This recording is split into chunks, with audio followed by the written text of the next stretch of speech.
વડોદરા જિલ્લાના ડભોઈ તાલુકા ખાતે આવેલ સ્વામિનારાયણ મંદિરે હિંડોળા ઉત્સવનું આયોજન કરવામાં આવ્યું હતું. દર વર્ષે શ્રાવણ માસ દરમિયાન દર્ભાવતી નગરીમાં સ્વામિનારાયણ મંદિર ખાતે હિંડોળા દર્શન કરવા મોટી સંખ્યામાં ભાવિક ભક્તો ઉમટી પડે છે. શ્રાવણ માસ દરમિયાન મંદિર ખાતે અલગ અલગ પ્રકારમાં હિંડોળા સજાવવામાં આવે છે. જે હિંડોળામાં ભગવાનને ઝુલાવવામાં આવે છે. ફૂલોના હિંડોળા, શાકભાજીના હિંડોળા, બિસ્કિટ તથા ચોકલેટના હિંડોળા, સૂકા મેવાના હિંડોળા, આમ અલગ અલગ પ્રકારના હિંડોળાનું 15 દિવસ સુધી સજાવી ભગવાનને ઝુલાવવામાં આવે છે.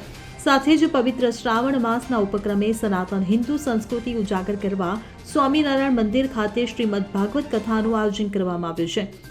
ઘણા વર્ષોથી હિંડોળા દર્શનનું આયોજન મંદિર ખાતે કરવામાં આવે છે અને ચાલુ વર્ષે પણ સૌ હરિભક્તોની શ્રી પુરાણી સ્વામી દ્વારા અપીલ કરવામાં આવી છે કે મંદિર ખાતે કથા વાર્તા સાંભળવા તથા હિંડોળા ઝૂલતા ભગવાનના દર્શન કરવા મોટી સંખ્યામાં હરિભક્તો ઉપસ્થિત રહી દર્શનનો લાભ લેવા અપીલ કરવામાં આવી હતી.